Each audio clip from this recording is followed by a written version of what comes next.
Hi, welcome to Bake to the Future, the show where we examine what is happening in the baking industry with a future-focused lens. I'm Haley Blumenreich. And I'm Katie Jewell. Today, we are bringing you a special episode with ABA Premium Allied member Corbion. At ABA convention in March, I sat down with two all-stars in the baking industry, Jennifer Lindsey, Senior Director of Global Marketing, and Mark Hotze, VP of Sales at Corbion. Corbion is a global company that supplies ingredients to a variety of industries, including the baking industry. And I can tell you that I had a great time sitting down with them. They get along so splendidly together. I at the end of the interview, and I don't know if it made it onto this, but I was like, you guys make a very good, working husband-wife couple because they kind of, keep each other in check a little bit, but they also get along really well. And what was cool too, is I got to understand their professional journeys, how they made it to where they are today, going through some of the supply chain challenges that have happened over the last few years. And then it was also really cool to talk to them about what we can expect to see from Corbion at IBIE this September. So let's get to it. All right, guys, thank you so much for joining me. As we get started on Bake to the Future, we always have a hardball question that we kick things off with. Mark, I'll start with you. Lucky. Yes, thank you. What is your favorite baked good? Oh, wow. Yeah, now, Jen, you'll have to kind of think through. You have a few minutes. So sweet is, gooey cinnamon roll. If I'm going in, I want a 5,000 calorie cinnamon roll with cream cheese icing on top, right? So savory, super thin pizza crust, cracker style. I love that when it just kind of just breaks in your mouth. That texture, the saltiness of that. I'll get up in the morning for that. Okay, and you did say three, so I'll let you slide in the third one. All right, so it's a kind of a combination product, beef Wellington. Okay. So with nice the pastry flaky dough around that, with when the meat's done right in the middle, it's everything in one dish. I absolutely love it. That's diverse. You had a bunch of different types of doughs there. Thank you. I've been in this industry my whole life. It's pick your favorite kid. They're all favorites. They're all favorites. So Jen, what about you? What's your favorite baked good? So I'm gonna focus in on one, scones. And I'm very picky about scones. They have to be more on the dry side, not overly sweet, not overly soft. Got to have that crispiness around the edges. Whether it's a fruit-based scone or a savory scone, nothing beats a scone in the morning with coffee. Well, those were very good answers. You passed the first test. So now we're going to progress through this journey together. We're going to look back to how you guys both professionally got to where you are now, what Corbion has been dealing with in the present, and then what Corbion will be working on in the future. So let's go back a little bit because a lot of people know you guys, but some people don't know the origin stories. We'll start with you, Jen. I know I think that your origin story is very interesting. And I think it also kind of speaks to where your passions lie as well, both as a marketer and as a mentor. So can you tell us about how you got your start in the baking industry? Yes. Well, overall, literally, I fell into the industry because I started in the biochem pre-med world and then decided that was not my calling. But then what do you do with a biochemistry degree? You pivot and you go into food science and baking science. So very fortunate I fell into the industry. It's fantastic. And you mentioned where my passion is. My passion is actually at that intersection of science and the market. So leading a global marketing team today, I say that the job of our team is to turn the science into the so what. So I enjoy having a foot firmly grounded in science and the research and the application of our industry and still translating that into the so what of what is the value that we bring to the market for our customers and ultimately for the end consumer. And you, Mark? Yeah, so think about origin stories, and I don't get to tell it very often, and it's been a little while. So it started off as just a way to pay for college, right? So I took a job on the floor of a bakery in Oklahoma City as a jobber, doing anything I could and just moving up the ranks there, and ended up getting a business degree, which has nothing to do with what I ended up in terms of operations for baking. and just loved it. I loved solving the problems. I love the concept of feeding people. I think when you look at the why we do things, that's what gets you out of bed in the morning, is knowing that people are eating because of what this industry does. So it just kind of went from there. So operations, spent a little bit of time at a small equipment company called Burford under a man named Fred Springer, one of the best mentors I've ever had, and just kind of from there into the functional side. And for me, it's all about solving problems. When we're answering the call for customers, when they have pain points, to me, that really drives the world. So I mean, it's where I push the teams and kind of why I am where I am now, right? What have some of those calls sounded like over the last few years? So if we want to kind of back up to, Yeah. let's go in the Wayback Machine to 2 years ago, March, April, May, or any time in the last 2 years, honestly. Great question. I mean, and for sure it's morphed, right? Because it used to be around collaboration and new product development and how do we work together with the R&D groups to come up with the next thing that's going to delight consumers.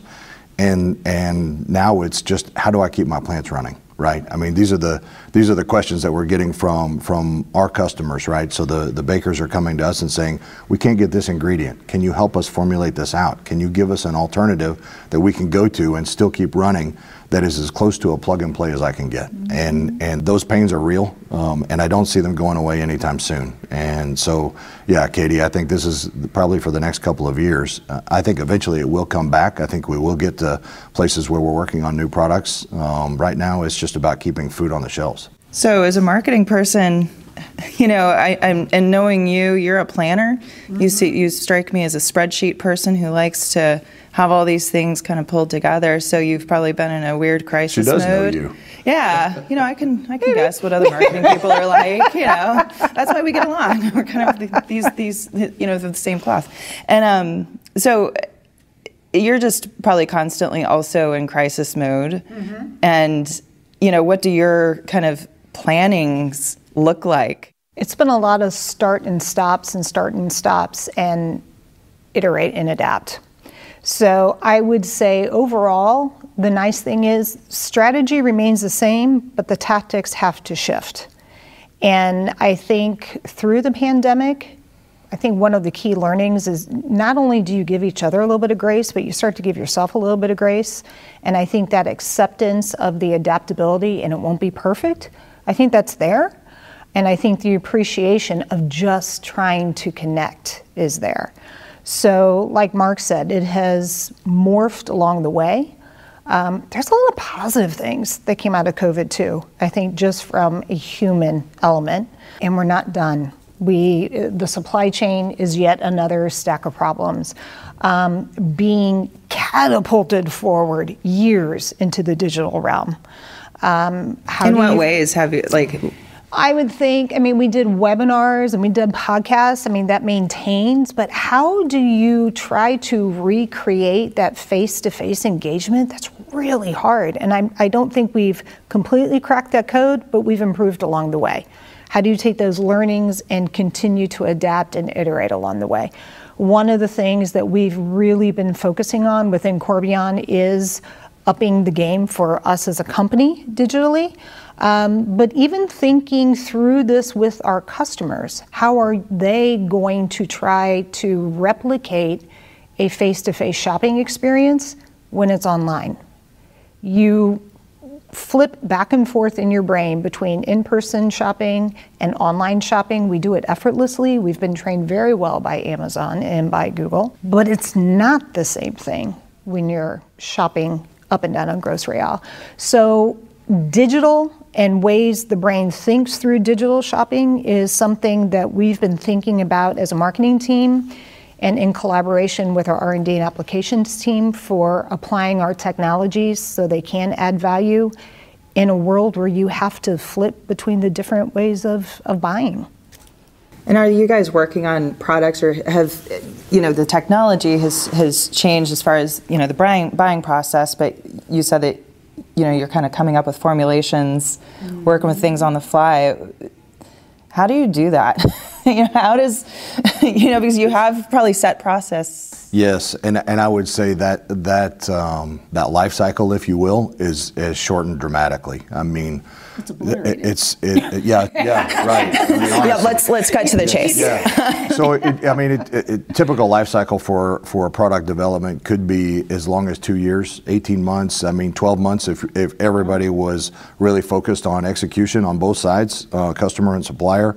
And now, I mean, we have 3 weeks, we have 2 weeks, we have 30 days, right, before somebody runs out of something, and all those normal approvals and that time lapse, it's all gone by the wayside, right? Yeah, obliterated is a good word. Yeah. So I mean, and in some ways it's good because I love to see the intense collaboration between the groups, and you really find out a lot about who your partners are, right? So I mean, when they're willing to walk side by side with you while you develop these, and then it's even, hey, can you come into the bakeries with us, right? And then let's make sure, because we don't have the time to go through normal testing in the lab environment. So we're basically, let's do a disaster check, and then let's get out in the plant and go try to run this stuff. I mean, that's where we are as an industry right now. So, which in some ways is good. Like I said, I mean, I think the collaboration is that we see with some of our customers is awesome.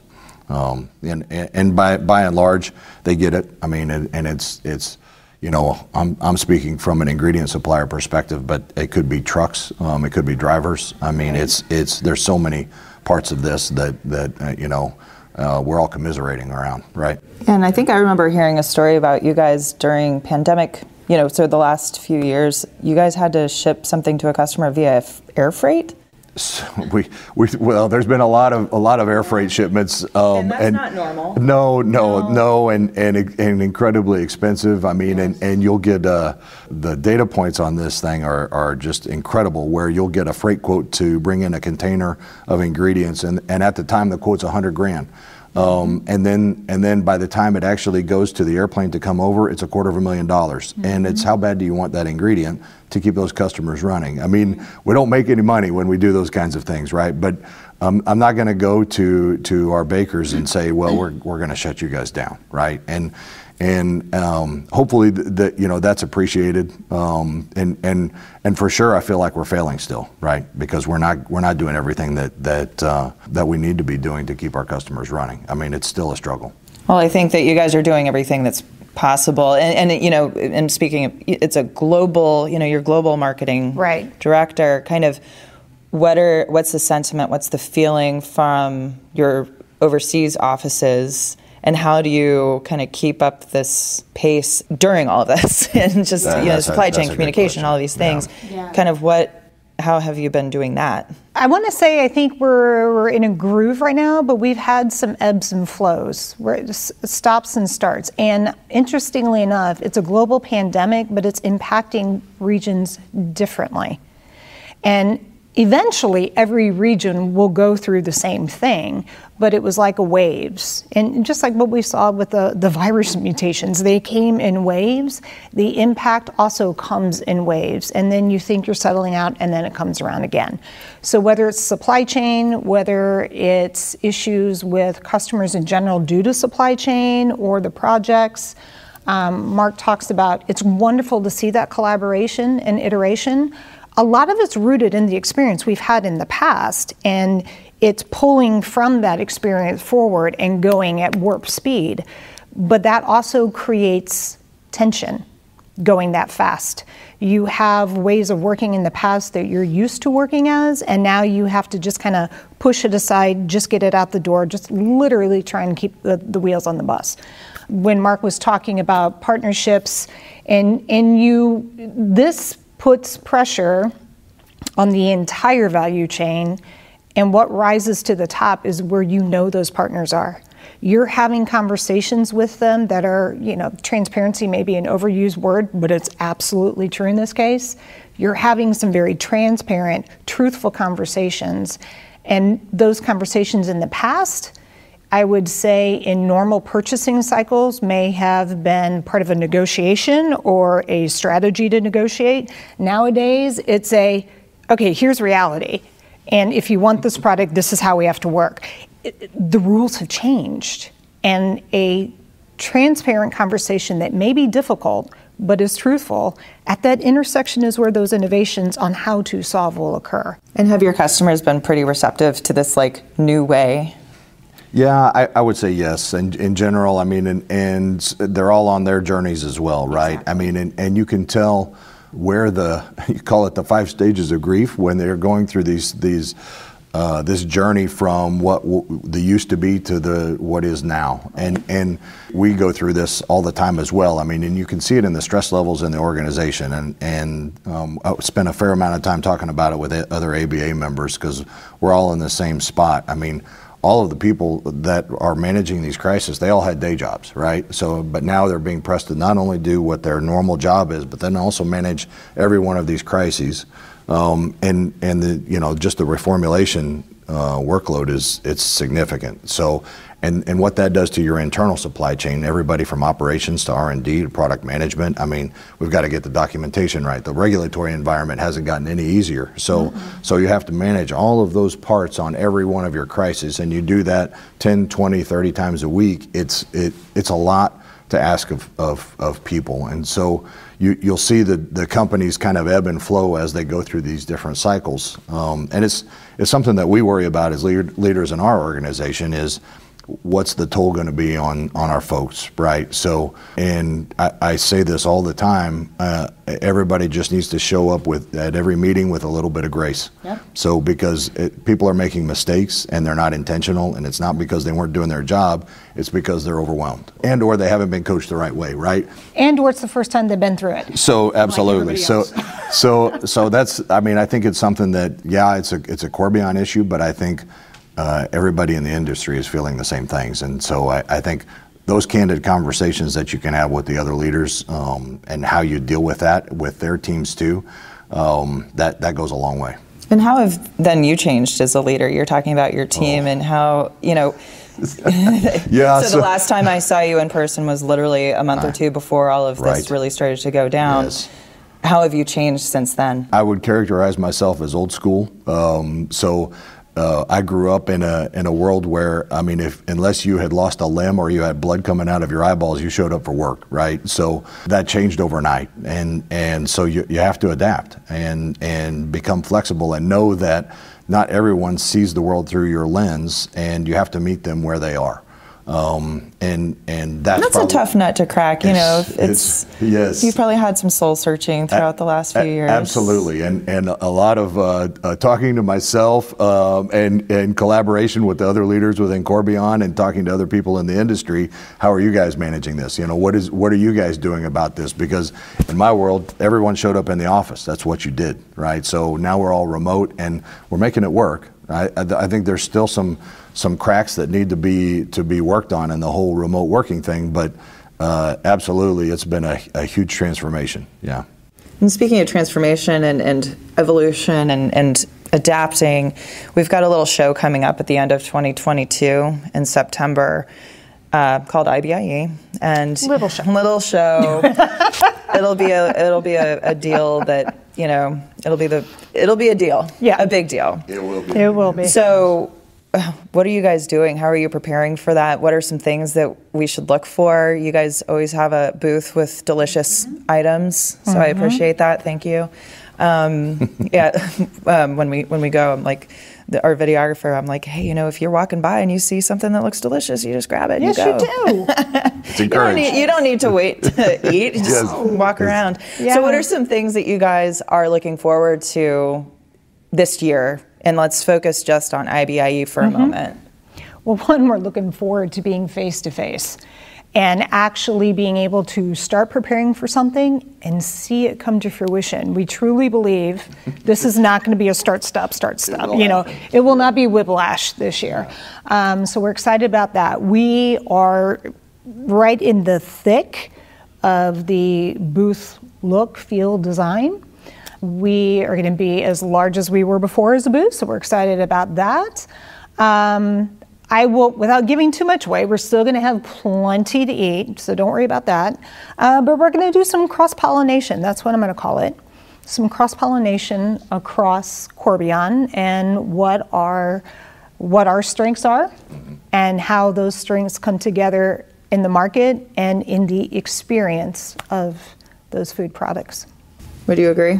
Absolutely. You're on board. You're like, I'm all whatever in. she says. Yes. Yeah. That's not my world. So it's absolutely Jen's world, and they did a great job last time. I mean, we had the best booth at the show. So I mean, the best booth of all trade shows. We got an award across all trade shows. Oh, no kidding. Yes. We did. Good job. We didn't know there was such an association. There's an association for everything we learned. There's a trade show booth association. True. And across all trade shows, whether it's boating and sportsmanship and I don't know, every trade show out there, we actually got an award for the best booth, all trade shows. Oh gosh, I should have known that. Congratulations. Well, thank you. So that's a high bar. So now they have to repeat, right? So do you have any, like I've been asking folks, do you have any tips for people shopping the show? Of course, go by your booth or whatever, but what are some other, maybe like one thing you would tell someone going to IBIE? So make a plan before you go. And if you're bringing a team, sit down with everyone and figure out exactly what you want to get to and who you want to get to. I mean, you'll have all of the suppliers in one spot. You just can't get that kind of value anywhere else in the industry. So just make sure you have a plan when you go in, and then debrief on a daily basis, and check off the boxes on what you covered and what you want to do. And because you're going to see things that at the show that you're going to want the rest of your team to see as well. So my advice would be to make a plan and arrange key meetings with key suppliers up front. And it happens anyway. I mean, it's just the spontaneity of some of the meetings is great, but there's a lot of people that want to have some pretty significant negotiations, and you want to make sure that everybody's available. So a little bit of planning goes a long way, would be my advice. Yep. What's your advice, Jen? Well, I concur with what Mark said as well, because it's so vast, there's no way you can cover everything. So it is good to have a plan and have that person, whatever their interest is and their strengths, to focus in and then do the debrief and pull together what those different perspectives are. I think too, in addition to just exploring, but really listen as to what the customers are asking for, and probe a little bit deeper, ask the questions, try to get to why they're asking the questions they're asking, and connecting it to either their pain points, their strategy, but what are those opportunities that maybe they don't necessarily see, but from your perspective and vantage point, you can bring up to help them solve for those issues. I like looking into the future a little bit. This podcast is called Bake to the Future. So let's say you and I, we're all sitting down 5 years from now, 10 years from now, whenever, sometime in the future. What are we going to be talking about? How will the environment be different in 5 years than it will be today?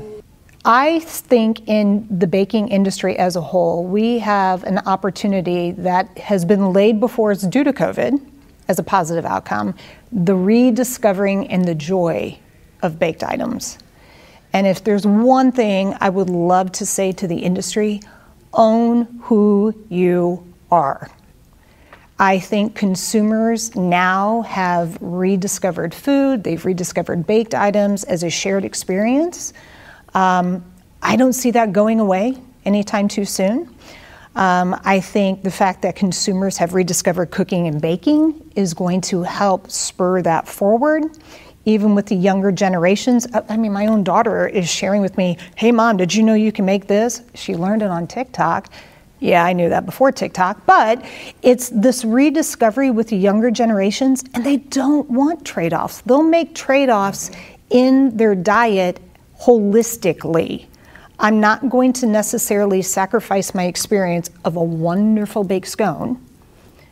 I will trade off later on. Maybe I'll run an extra mile. Maybe I will consume a salad, the next 2 meals, instead of trade off in that item category. You know what I'm saying? Yeah. And so I think as an industry, own who we are. And don't try to be a little bit of this, a little bit of that. And if you do choose to do that as a company and that's your strategy, make it a different SKU or brand extension. Don't monkey around with your tried and true brand. What about the science part? Because we were talking about science earlier. And I'm sure that innovation, as we've talked about, has happened very quickly over the last few years. Kind of where do you see the science of ingredients changing It's interesting because it used to be we want to clean the labels, right? We want to get everything. We want to shorten the labels. We want fewer words on our ingredient declarations. And I have yet to really hear anything from the bakers that said they're getting a lift in the market from those changes. So, and it goes right back to what Jen was saying, is own who you are. They want it to be the best product, right? So if they want it to be the softest loaf of bread, they want to have the best PB&J that they can make, right? So I think the future, Katie, is that it will come back, right? So I think people will look for that. It will be experiential, right? So I want a good sandwich. I want a good burger. I want a good scone. I want that cinnamon roll. If I'm going to eat a cinnamon roll, it better be worth it. It better be worth the calories, right? So I don't want to have a diet cinnamon roll. I mean, it's like that's the worst of all worlds. So I think this is where if in 5 years, I think once we get through whatever this is and however long this is, I think that's where we'll be. Those will be the things we're talking about. Yeah. And one of the things, Katie, I would circle back around to, and this is a Corbion value. We have our strategy is focused around preserve what matters, and there's several layers to that. One, literally, preserve what matters from Corbion's part of their DNA is around sustainability. To use upon a purpose, it is baked into what we do, all the way through our value chain, the suppliers that we have. Yeah, and how we go to market, and just how we do our projects. I mean, that's a gate pass, is a sustainability gate pass internally. But then preserve what matters is the other layer. It's part of our product line with our preservation technology. So that, guarantee you, is going to evolve. It's funny, fermentation in the consumer mind is this new thing. It's been around since the dawn of time. We're harnessing what Mother Nature is capable of doing. And then third, preserve what matters. I think coming out of the pandemic again, preserve those experiences, preserve that time with one another. And food and baked items in particular, that's part of the experience. And I think a key learning coming out of COVID, preserve those moments, what matters to you. So.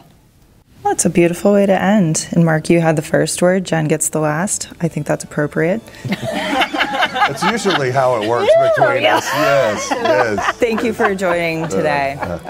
Let us know what you thought of the show by emailing hello@americanbakers.org or leave us a voicemail at baketothefuture.org.